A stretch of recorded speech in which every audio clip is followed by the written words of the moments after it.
Scientology could be called, well, you could call it a religion of religions.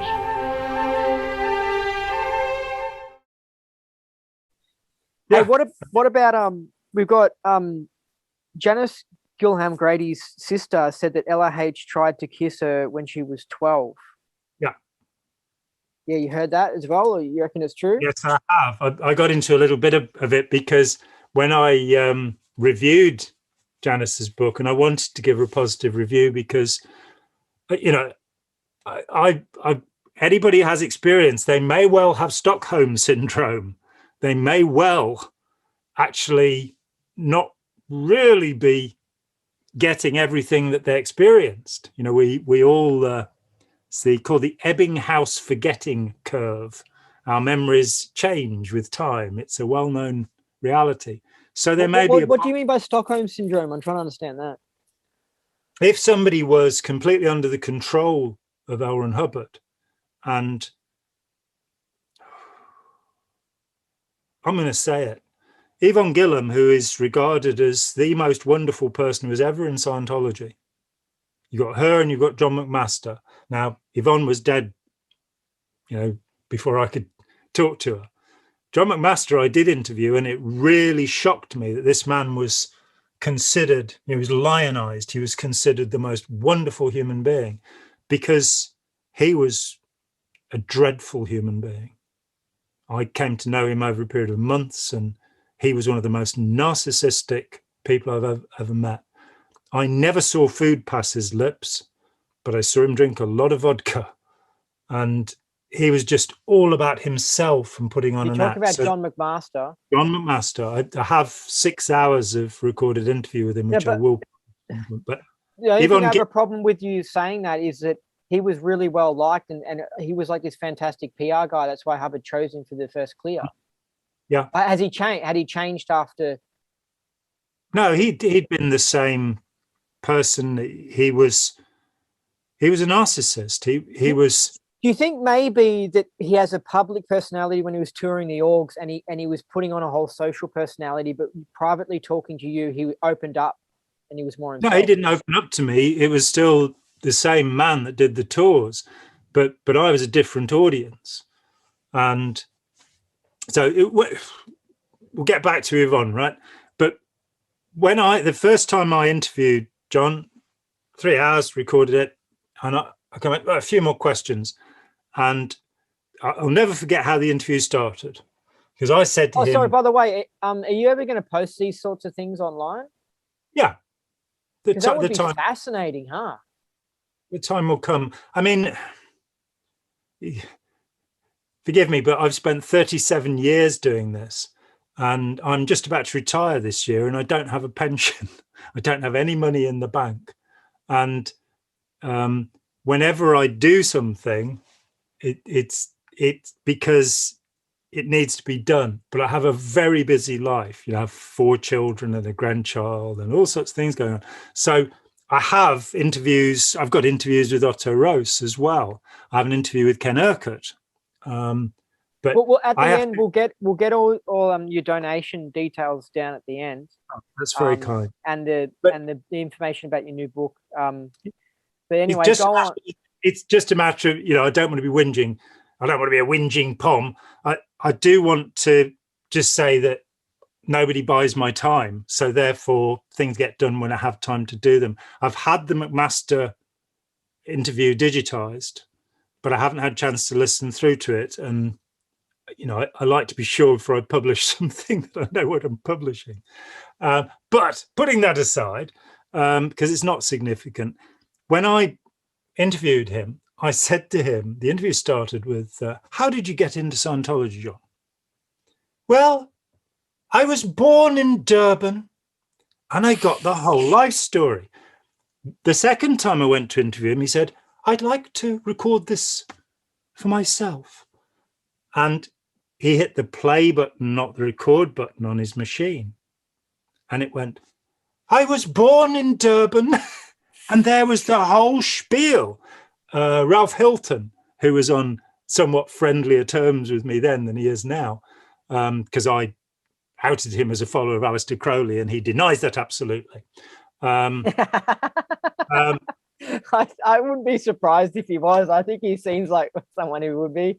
but he talked to me for hours about his respect for Aleister Crowley, and he also criticised me for saying that Steve Bisbee was involved with Aleister Crowley. And So it hold made on a me second. Hold on a second. What's I'm just interested because some people have. There's two ideas about Crowley. They either like him or they really hate him. So like, what's the cool stuff about Crowley? Is it just really interesting technology or what? no, there's no technology. He was he was an awful human being who. That's a complex subject. We should probably do a separate thing. I'll ask you later. Okay, I'll ask you that later. But yeah, Ralph criticised me online for saying that Steve Bisbee was into Aleister Crowley, and it made me laugh. Steve was a good friend of mine. He carried on auditing. In fact, Otto Rose said he was the best auditor he'd ever had. That's how good he reckoned he was. And I wasn't into Scientology anymore. I didn't believe that, but that doesn't mean you can't be friends with people. So Steve and I, through to his death, we remained friends. But it made me laugh because the last time I saw Steve before he died, I went to his house in East Grinstead. So I'm getting confused here. Who's Steve Bisbee? Steve Bisbee ran the Advanced Ability Centre, East Grinstead. He was an OT5 auditor, flag trained auditor in CS, and he defected with his partner, Morag Belmain. They're the group that, through Ron Lawley and Morag Belmain, actually took the OT levels from the Denmark organisation. So that's how OT5 and OT4 indeed leaked out into the world. So Steve was the top guy in that group, though he was not involved with that particular escapade. I spent the day with them after they got back. They were making photocopies of OT packs and drinking magnums of champagne and what have you, which is great, good fun. But so Steve was a highly regarded independent auditor, and Ralph Hilton was incensed that I should suggest that Steve Steve was into Aleister Crowley. It made me laugh because the last time I saw Steve, the first thing he said to me was, "Don't you just love Aleister Crowley?" It's like, and I said, "No." And that was the end of that bit of the conversation. I read a little bit of Crowley and I was just like, this is the hardest thing ever to understand. This is like something you'd have to jump into and be into it for your whole life in order to just read one of his books. I was like, what is this? Yeah, I find him pretty much unreadable. I was very glad that he tends to put in bold the things that he thinks are important. So when I wrote a paper called Possible Origins for Dianetics and Scientology, which shows that Hubbard takes more from Crowley than from anywhere else. Fortunately, I only had to read the bits in bold, and there it all is. So what were we saying? I was talking about evil. You're talking to John McMaster, and I'm still surprised that John, you were left with a bad impression of him, like he was an egomaniac and all this sort of stuff. So did you see through his fake pretend personality, like his fake social personality? Well, I think the thing is that when I visited him, he lived in abject squalor. The tiny little place he lived in was atrocious. And sorry, can I say as well? I mean, I don't mean to offend people who are clear and that sort of stuff, but I mean this is signs of somebody who's an OT or a clear like this. I mean, this is where they end up. Like it's a totally believable thing.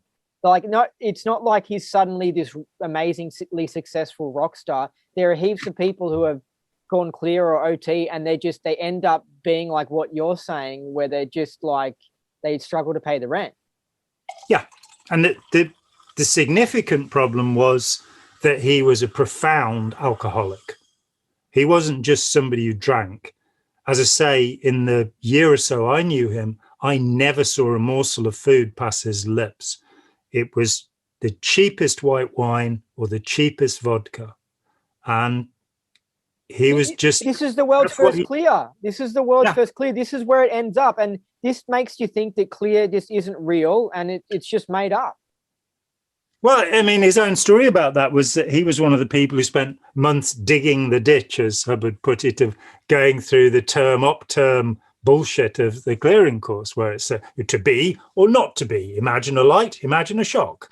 This is not. Just these lists and lists and lists from Hubbard's drug-addled brain. And they did this for months and months. And then one day, Hubbard, according to John McMaster, and I do have it on tape, Hubbard came up to him and said, right, you're the first clear. He had no idea that he'd finished. There was no clear cognition. There was nothing like that. He was just told it was now time. Yeah. But why wasn't Hubbard the first clear? How could he have developed this technology without getting rid of the R6 bank himself? Why didn't Hubbard ever claim to have performed a psychic feat? Not that I've seen, not ever. If he was this great OT, you know, there was something a little bit odd about that. Nearly all of the other great gurus, like Sai Baba or Rajneesh or what have you, they claimed to perform miracles. Hubbard didn't seem to do that. He always, somebody else has raised somebody from the dead. That's my favorite claim in Scientology. You can raise people from the dead using it. So McMaster, do you think that when you saw him, he'd gotten worse, and he was actually better when he was involved with Scientology? Like you'd seen him as he'd gotten more into alcohol, and he just, yeah. It was a lie. It was a lie from beginning to end. At that time, I interviewed him in '84. There was a group that had set itself up in LA called the Gay Theta Association. Good for them. And so I wrote to John and I said, it's, because it seemed rather obvious to me. So I said to him, it's fine to be gay. It's okay. Look, there are these people and why don't you get in touch with them? And I got this incensed 7-page letter where he told me, what a ridiculous idea that he was gay. And when I told this to Otto Rose, Otto laughed and he said to his secretary, Pat, come here. Tell John what John McMaster said to me on the phone, because when he was talking, I held the phone. Oh, Otto, he said he'd like to suck your big, fat, juicy cock, which I think is a little bit gay. So when he was on tour, he had a secretary, a guy called Colin. A guy. And that, I think I told you that I had a call from a Hollywood set designer who was one of the first 10 clears. This was in the 90s. This guy phoned me up and he said, I've never worked out how it was that 7 of us were gay. Hey, I just thought of, I know that, yeah. I just thought of something though. How did John walk around promoting clear as a world's first clear when he knew that it was kind of a scam? Like, did he comment on that? The reason that John believed, and it's often the case with Scientologists, that usually quite early on, you have an experience that you can't quite explain, something out of the ordinary, something that you might even think of as, it's inexplicable. You might even think of as miraculous. This was my interest the first year after I left. I asked everybody, what was your first high? What was the thing that got you? And it was usually TRs or an early auditing session. People don't know about the Ganzfeld effect, that if you stare at something for long enough, your brain starts to fill things in and you start to hallucinate. You'll also start to feel euphoria. It's quite normal. You feel it in meditation. Any fixation of perception, any repetition will do it. So in transcendental meditation, by repeating the name Agni, the fire demon, oh, I'm not supposed to reveal their secrets. Damn. By repeating, is that a secret? Is it? Yeah, you're never meant to tell anybody what your mantra is, and it's the name of a deity or demon. And they're not chosen according to anything special. I think there are 12 of them, and it depends what day of the week it is. But oh dear, I've just saved people $1,000 by saying that. But you repeat a name over and over again, and I think it was the poet Wordsworth said, if you repeat your own name over and over again, you'll trance out. These are normal phenomena. But people get high and they then try and get that experience again. It's like somebody snorts cocaine for the first time and they get really high. And after that, they chase that and try and get it. And they end up being a junkie. And thusly, the notion of the auditing junkie, somebody who wants that release, that euphoria, which of course is normal to all forms of hypnosis, I'm afraid. Euphoric states are very good indicators. I'm afraid it's typical. And as the cocaine addict can tell you, it doesn't actually mean you learned anything or are capable of making better relationships. In fact, quite the opposite. It makes people more narcissistic because they want to get high. And life's not about that. Getting high is okay. Getting high is fine every now and then. But life's actually about having relationships. It's actually about being pro-social. It's actually about helping the world and doing something good, because that's what will make you happy. You know, that is the only way to happiness, to help other people. You also shouldn't murder your friends and family, as the way to happiness says. Anybody else is fine. And the lies you tell should not be harmful. Tell lies. Dear. So, so what you're saying is that John McMaster, he bought it, basically. He thought, yeah, I'd achieved clear, and even though I didn't have this amazing moment where I was suddenly like all my fears had totally gone away, and like he was just like, yeah, I've achieved clear.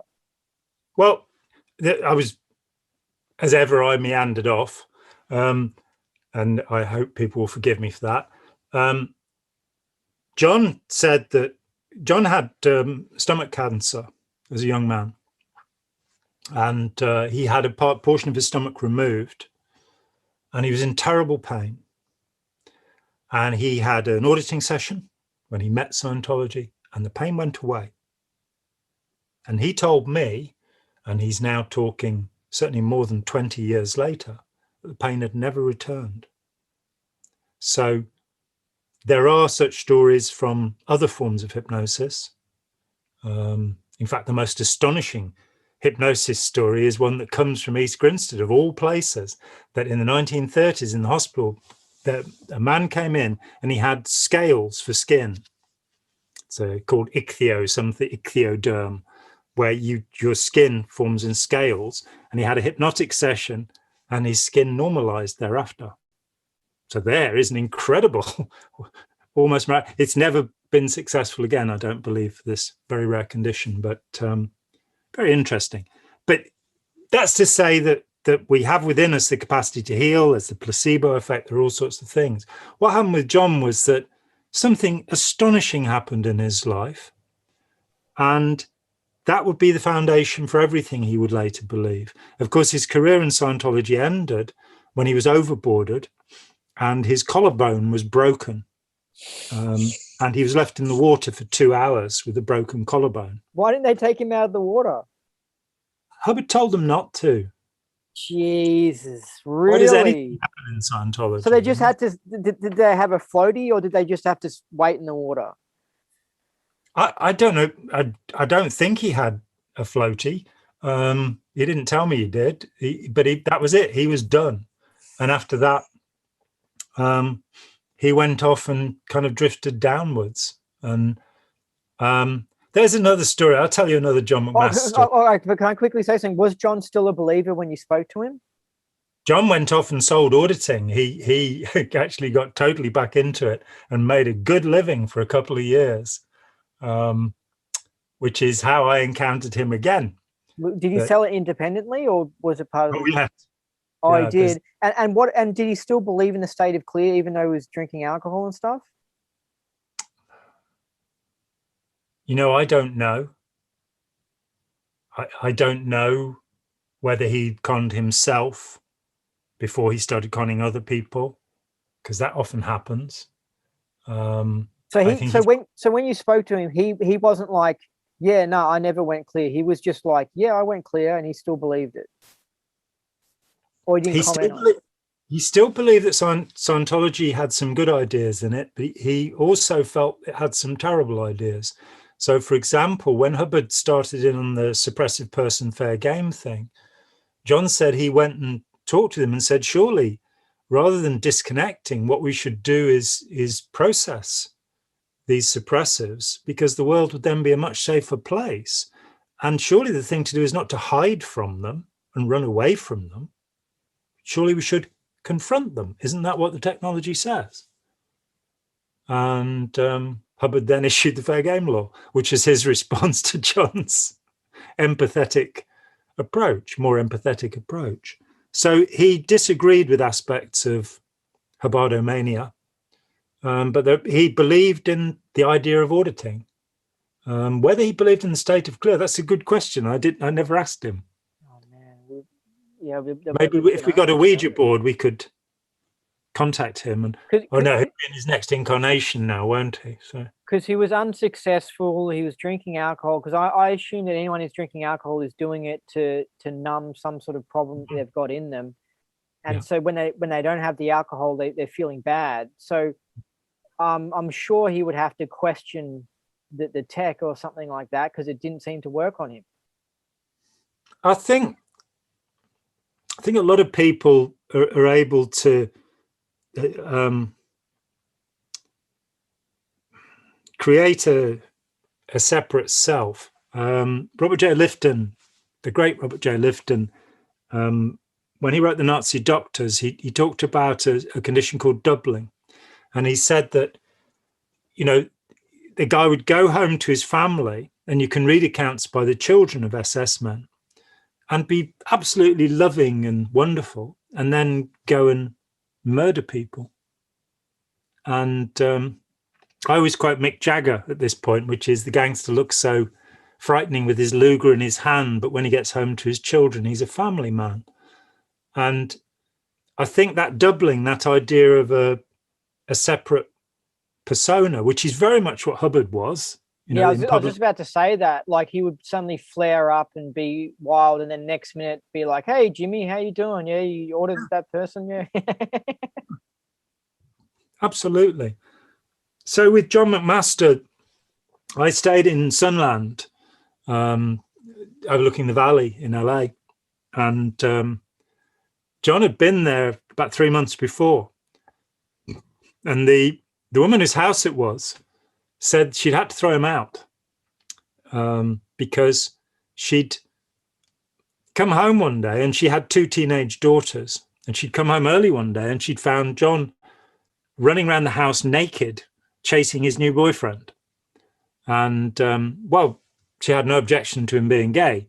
She was a little worried about her kind of 12-year-old and 14-year-old walking in on this, and so she'd had to throw him out, bearing in mind that he had written me a 7-page letter assuring me that he was not gay. Yeah, so it's really aberrated, because non-aberrated conduct would just be like, yeah, I'm gay.